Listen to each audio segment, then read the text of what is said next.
gap dia. Tetapi jarak di antara Nabi Muhammad SAW dengan kita sekarang 1400 tahun. As if kalau kita nak bandingkan dengan jarak Nabi Isa dengan baginda, dah macam kena ada 2-3 Rasul. Saya nak tunjukkan bahawa masanya sangat panjang. Jadi dalam masa yang panjang itu, soalan yang saya tanya kepada budak-budak ni, adakah Islam yang kita belajar sekarang ni, agama kita sekarang ni, adalah agama yang sama yang diamalkan oleh Nabi SAW dengan jarak 1400 tahun ni? Sebelum jawab soalan tu, saya buat game dalam kelas. Ya.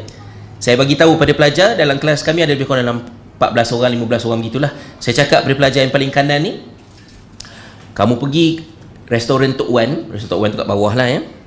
Kamu beli tom yam daging 3, ya, nasi goreng kampung 3, teh tarik kurang manis 2, dengan air mineral 3 botol.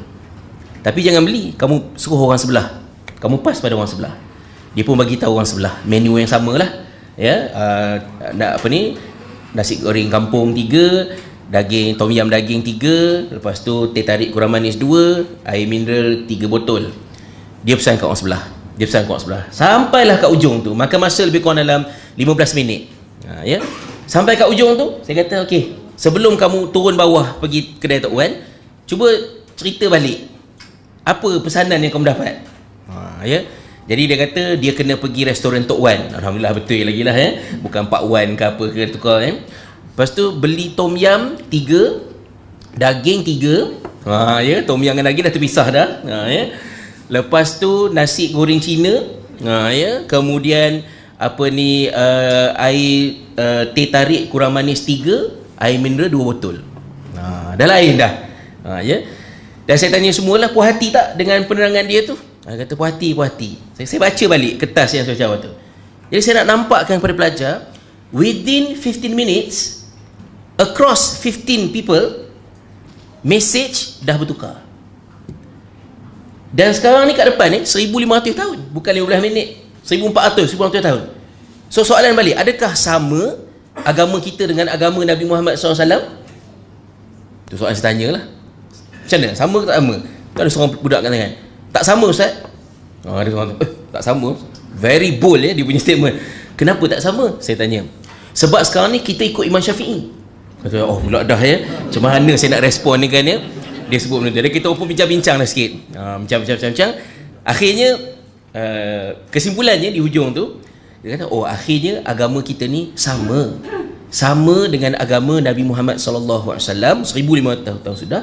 Sebab adanya kaedah untuk menjaga mesej tersebut agar tidak bertukar, dan itulah kepentingan subjek yang kamu belajar ni, iaitu ulumul hadis. Inilah kerja ulumul hadis, untuk memastikan menu restoran Tok Wan tu tak bertukar ya selama-lamanya.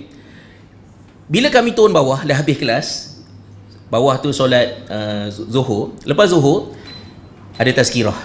Ya, ada seorang pelajar kita, dia bagi tazkirah. Dia kata bid'ah adalah merupakan satu ancaman pada agama. Jadi saya tak nak di sekolah ni ada bid'ah-bid'ah. Maka lepas semayang, saya tak nak orang wirid ramai-ramai, baca doa ramai-ramai. Ya, dan jangan baca kunut, kata pelajar form 3 ni. Tadi dalam kelas agama kita ikut Imam Syafi'i. Ya. Lepas tu yang seorang ni pula kata kunut bid'ah, wirid ramai-ramai bid'ah tu dah. Macam mana nak respon? Pada masa itu sekolah jadi tak selesa, cikgu jadi gelisah. Dan pada masa itulah saya kena ingatkan balik kepada cikgu-cikgu bahawa ini adalah sekolah. Sekolah bukan tempat untuk mensyafi'ikan atau mensalafikan ataupun mengkhalafkan. Tetapi sekolah adalah tempat untuk mengajar pelajar macam mana nak belajar.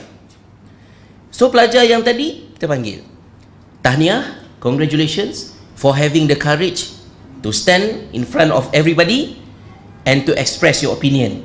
And you know that your opinion is against the majority yang ada kat sekolah ni. Keberanian itu, I give you credit.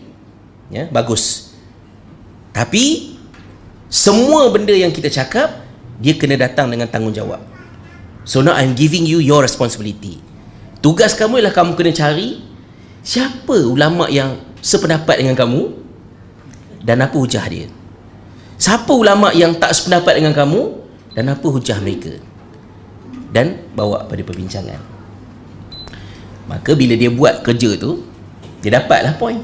Oh, rupanya tak semudah itu nak membida'ahkan satu-satu benda, nak menolak satu benda dan nak menerima satu benda.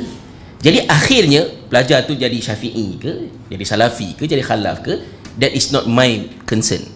My concern is dia mendapat learning values. Dia belajar. Supaya akhirnya kalau dia bermazhab Syafi'i, dia bermazhab Syafi'i kesan pembelajaran yang betul. Kalau dia memilih untuk berpegang dengan kaedah yang lain, dia melakukannya kesan daripada pembelajaran. Kerana yang penting di sekolah ialah pembelajaran. Jadi ustaz-ustaz, ustazah-ustazah, kuliah maghrib dekat luar, anda adalah pendakwah bebas. So, anda free untuk nak bawa cara macam mana. Tapi di sekolah, you must know your position and role and responsibility. Itu tugas kamu adalah untuk mengajar. Jadi benda tu kita adjust.